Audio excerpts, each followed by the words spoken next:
The morning sun broke through a low veil of clouds over the Nebraska plains, painting the Mallister farmhouse in pale gold. Inside, Annie Mallister pressed her forehead to the cool glass of her bedroom window, staring out at the empty prairie. At 24, she had long accepted her role as the plain sister, the one with calloused hands, brown skin, and clothes worn from years of fieldwork and cooking. She was not the one young men lingered over at socials or sought out at barn dances. That was Evelyn, her younger sister. The family's pride. Annie was simply Annie. Dependable, quiet, useful Annie. Get down here this instant. Her father's voice cut through the still air, harsh as a whip crack. Annie straightened her faded calico dress and made her way downstairs, each step heavy with dread. The kitchen felt colder than usual. Her mother sat at the table, her hands clasped tightly in her lap. Her father stood near the stove, face set like stone, and there was Evelyn, pale and lovely even in distress, weeping softly into a lace handkerchief. Her golden hair shone like sunlight. Her blue eyes sparkled through tears. Annie's stomach clenched. "Tell her," Thomas Mallister demanded. His voice held no softness. Evelyn looked up, her lip trembling. "I can't marry him, Annie. I simply can't. A rancher in Wyoming territory living out in some shack in the wilderness. I'd rather die than go." Annie felt the ground shift beneath her. She had heard about the letters, the correspondence Evelyn had kept for months with a rancher named Jesse Hartland. The family had celebrated when he sent money for her passage. It meant a respectable marriage for Evelyn and one less burden for the struggling household. "You gave your word," their mother whispered, though her eyes shone with sympathy for her youngest. "I didn't know what I was agreeing to," Evelyn wailed. "Besides, Samuel Morrison has been calling on me. He owns the general store. I could stay here near home, near family. Enough," Thomas barked, slamming his fist against the table. "You took that man's money. This family's honor is at stake." Then Evelyn said the words that would change Annie's life forever. "Then let Annie go." The room fell silent. Annie froze, her heart pounding. What she whispered. Evelyn dabbed at her eyes, suddenly calmer. "Mr. Hartland has never seen me." "Only a photograph, one where you can barely make out features. Annie could go in my place. She's better suited to that kind of life anyway." Annie's chest tightened. Better suited because she was plain, because no one in town had ever chosen her, because she was the one who always stayed behind. That's dishonest. Annie managed, her voice shaking. "Is it?" Thomas's eyes were sharp, calculating. "You're both Mallister daughters. He advertised for a bride. He'll get one. And what prospects do you have here? You think any man will look twice at you when Evelyn's around?" The truth of it cut deep. Annie had watched men pass her over for her sister for years. Evelyn danced. Annie served refreshments. Evelyn charmed suitors. Annie scrubbed dishes. "I won't lie to him," Annie whispered. "Tell him the truth when you arrive," her father said with a shrug. "Let him decide, but you'll go. You'll honor this family's word." The decision was made as final as a judge's gavel. 2 days later, Annie stood at the coach station. Her meager belongings were packed into a small trunk. Mended dresses, her mother's Bible, a few jars of preserved food. Her father's stern hand gripped her arm as he warned her not to shame the family. Her mother pressed peppermint candy into her palm, her eyes watery. Evelyn stood apart, wrapped in a fine blue coat, her beauty untouched by guilt. Their gazes met once, and Annie thought she saw relief more than sorrow in her sister's eyes. The driver called, "All aboard." Annie climbed into the coach, heart heavy, clutching her bundle. As the wheels rumbled into motion, she looked back. Her family had already turned away. Only her mother raised a hand in farewell. The journey west was long and rough. The coach bounced over rutted roads, stopping at way stations where meals of tough beef and hard biscuits barely filled the belly. The Nebraska farmland gave way to endless prairie, then to the rugged outline of mountains. Annie's back itched. Her dress grew dusty, but she endured it silently. The minister traveling beside her shared newspapers and gentle words of encouragement. The heavy woman across the aisle complained endlessly, but Annie's thoughts remained on the man who waited in Wyoming. She read and reread his letters by lantern light. Jesse Hartland, 31 years old, a rancher who had fought in the war, who had built his home with his own hands. His words revealed loneliness, though he tried to hide it. He wanted a partner, someone strong, enough for frontier life, but gentle enough to make a house a home. Those letters were meant for Evelyn. What would he think when Annie stepped down from the coach instead? At last, the stage rolled into Cheyenne. Through the dusty window, Annie saw men waiting in black hats, women clutching children's hands, merchants in pressed coats. She searched for him, her heart hammering. End of the line. "Miss," the driver called. Annie descended, her worn boots hitting the dirt. The Wyoming wind tugged at her bonnet. She clutched her small trunk, her mouth dry. "Miss Mallister," the deep voice made her turn. The man before her was tall, broad-shouldered, with dark hair beneath his black hat. His face was weathered by sun and wind, his eyes gray as winter sky. He studied her with quiet confusion. Annie swallowed, forcing her voice steady. "Mr. Hartland, I'm Annie Mallister, Evelyn's sister. There's something you must know. Evelyn isn't coming. My father sent me in her place," his brow furrowed. "Your sister isn't coming." Shame burned Annie's cheeks. "I know this isn't what you expected. You were promised Evelyn, not me. I told them it wasn't right, but they wouldn't listen. I came to tell you the truth, and I'll understand if you want to send me back." Jesse studied her in silence, his gaze steady, unreadable. Annie forced herself not to look away, though her heart thudded painfully in her chest.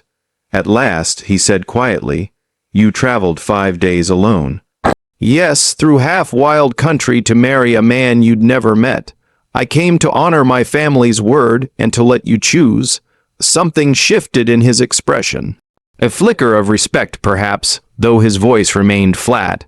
"I see my wagon's this way. You'll stay at the ranch tonight." "Well, speak more tomorrow." He lifted her trunk as if it weighed nothing and walked toward a waiting wagon. Annie followed, her pulse unsteady. Whatever tomorrow brought, at least she had told the truth, and the truth, she reminded herself, had to count for something. The wagon rattled down the rutted road, carrying Annie away from the noise of Cheyenne and into the open Wyoming night. Stars lit the sky in a way she had never seen back in Nebraska, bright and countless, stretching forever.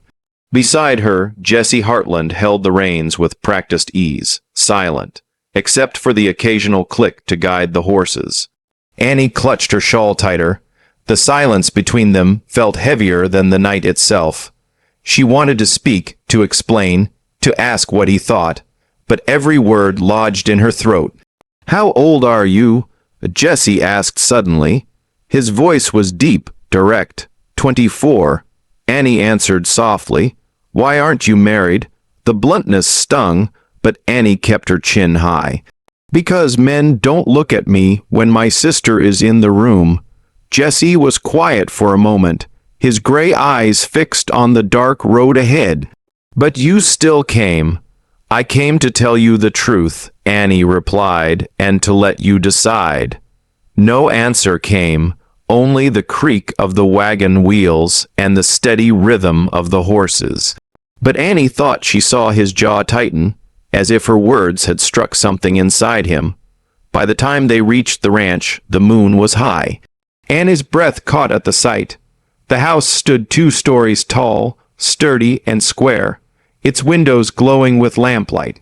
A barn loomed nearby, fences stretching toward the mountains that rose like sentinels in the distance. This was no shack. It was a home built with care and labor.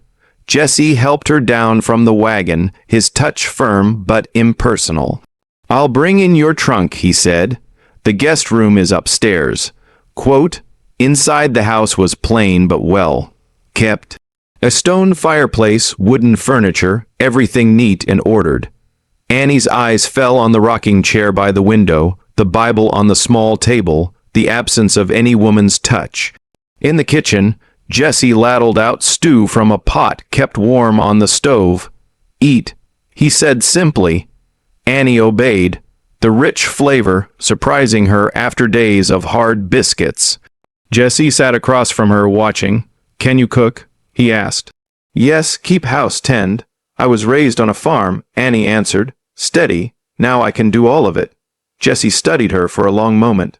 "You didn't deceive me," he said at last. "Your family did. Your sister did, not you." Relief pricked at Annie's eyes, though she blinked it away. She had braced herself for anger, for dismissal. But his words were measured, not cruel. When the meal was finished, he carried her trunk upstairs to the guest room. "We'll talk tomorrow," he said quietly. "Rest now." Alone in the small room, Annie lay awake, listening to the coyote's cry in the distance. Tomorrow, he would decide. Tomorrow, her fate would be sealed. The next morning dawned crisp and clear. Annie rose early, her hands moving through familiar motions, lighting the stove, mixing dough, frying bacon. By the time Jesse came in from the barn, breakfast was on the table. He paused in the doorway, surprised. "You didn't have to." "I'm used to being useful," Annie said simply, setting down the biscuits. They ate in silence, but it was not as strained as before. Jesse seemed to study her more closely, as if weighing not her looks, but her steadiness. After breakfast, he stood. "Come, I'll show you the ranch." Outside, the air was sharp with the scent of pine. Jesse pointed out the corral, the chicken coop, the pastures stretching toward the foothills. 200 acres, he said. "Every fence, every post, I set myself. After the war, I needed something to build instead of destroy." Annie listened quietly. His voice was flat, but beneath it she heard something deeper. A man scarred, but not broken. "I need a wife," Jesse said bluntly. "Not an ornament, not a social prize. A partner. Someone who can face hard seasons without running." Annie met his gaze. "I know about hard seasons, Mr.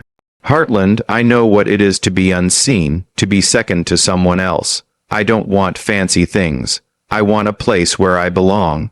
Quote, something flickered in his eyes, though he said nothing.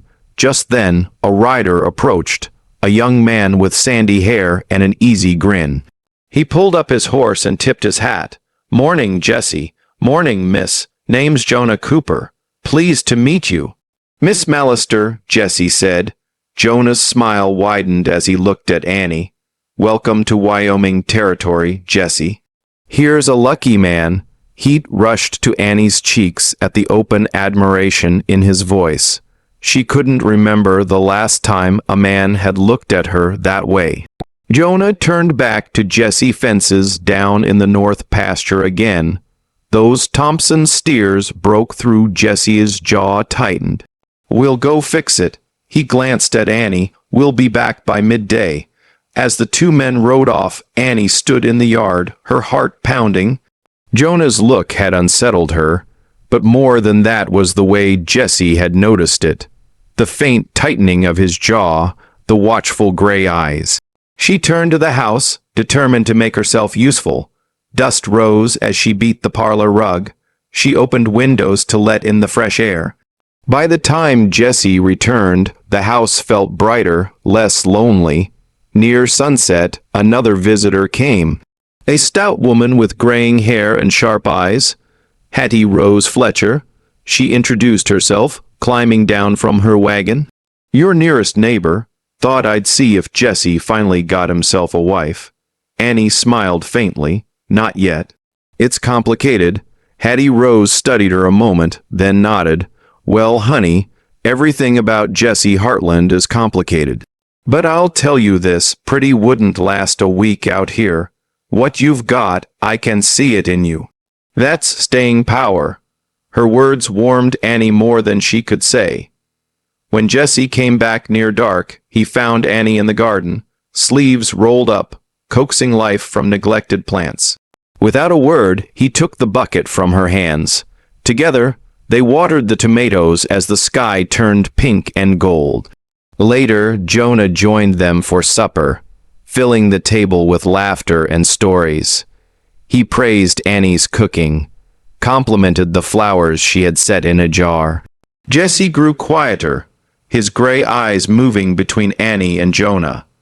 When the meal was done and Jonah finally left, Jesse stood in the doorway, his silhouette framed in lamplight. His voice was low, rough. "This house already feels different with you in it. One day and it feels alive." Annie's heart caught, but she only nodded.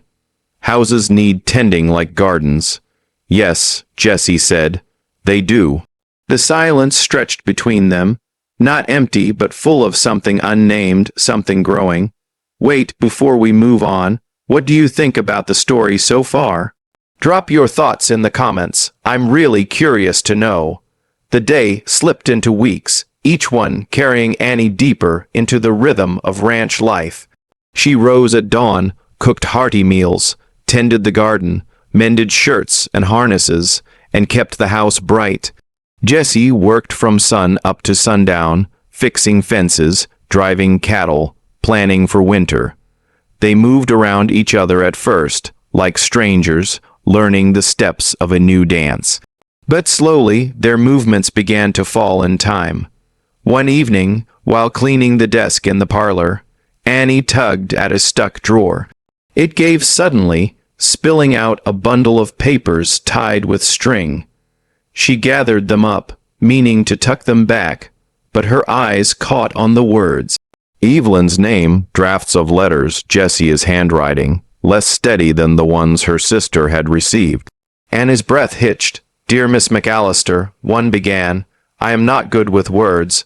The war took many things from me, including the ease of speaking to people, especially women.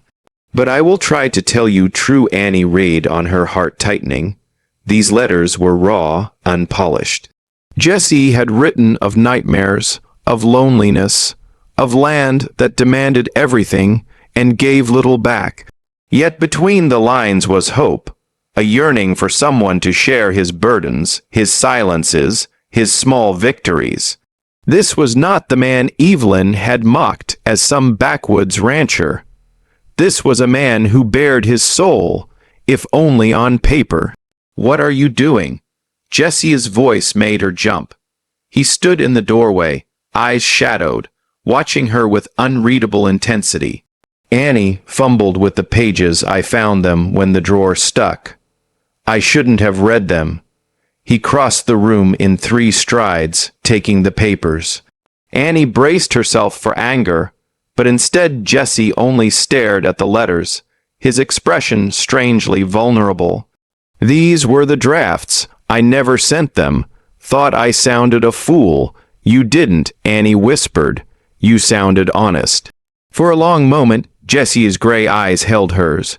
Then, with sudden resolve, he asked, "Do you want to see what I wrote about? The ridge at sunset." That evening, Jesse saddled 2 horses and led Annie up the mountain path. The air smelled of pine, cool against their sunburned skin. At the top, the world opened before them. The valley stretched endless and golden, the ranch tiny below, the mountains rising eternal. The setting sun set the sky aflame with crimson and gold. "Oh," Annie breathed. Jesse's voice was low, almost reverent. "This place kept me alive in the war. I told myself if I made it back, I'd build here, share it with someone who'd understand." He turned to her, his face carved by light and shadow. "Your sister never would have, but you." Annie's heart pounded. She wanted to speak, to tell him she already felt it, too, this belonging, but words tangled on her tongue. "I think," Jesse said slowly, "I was writing to the wrong sister all along." The words hung in the air like a promise. Annie swallowed hard, her eyes stinging. "I can't be Evelyn. I can only be myself." Jesse's gaze softened. "That's the only thing I want." 2 days later, a storm rolled in like a freight train. Thunder split the sky and rain fell in sheets. The east fence gave way, cattle scattering in panic. Jesse was already in the saddle when Jonah rode up to help. Annie pulled on her boots, ignoring Jesse's shout to stay inside. At the creek, swollen with flood water, they found a calf trapped against a log. Jesse waded in, the current threatening to sweep him under. Annie's breath caught as he fought to free the bawling animal. Then, without thinking, she plunged into the icy water. "Annie, get back," Jesse roared. "No." Together, she cried, clinging to a root to keep herself steady. Side by side, they wrestled the calf free, but as the log shifted, Jesse lost his footing. The torrent dragged him under. Annie lunged, fingers locking in his shirt. With Jonah's help, they dragged him, gasping, to the bank. Back in the kitchen, soaked and shivering, Jesse sat wrapped in a blanket, his gray eyes never leaving Annie. "That current could have taken you," he said hoarsely. "It could have taken you," she replied fiercely. "Did you think I'd just stand by? Most women would have," Jesse thought, but he only said, "You're not most women." His hand reached for hers, rough and warm. "When I saw you coming down that bank, stubborn as ever, I knew. I don't want Evelyn. I don't want some pretty lie. I want you. You're the one I'd choose every time." Tears blurred Annie's vision, but she smiled through them. "Then choose me, Jesse Hartland, not out of duty, out of truth." "I already have," he said, his voice breaking at last. They married quietly the following week under the small church's wooden rafters. Hattie, Rose, and Jonah stood as witnesses. Wild flowers in mason jars brightening the humble room. Annie wore her best gray dress, her hair pinned with a silver comb. Hattie had lent her. Jesse wore his good black hat, his scarred hands steady as he took hers. When the preacher pronounced them husband and wife, Jesse's voice rang clear and certain. Forever, he vowed, and Annie knew he meant it with every beat of his heart. Later that summer, Evelyn arrived unannounced in a carriage of silk and lace, all sharp smiles and false sweetness. She tried to reclaim what she had thrown away. She tried to make Annie feel small. But Jesse stood beside his wife, his voice firm as stone.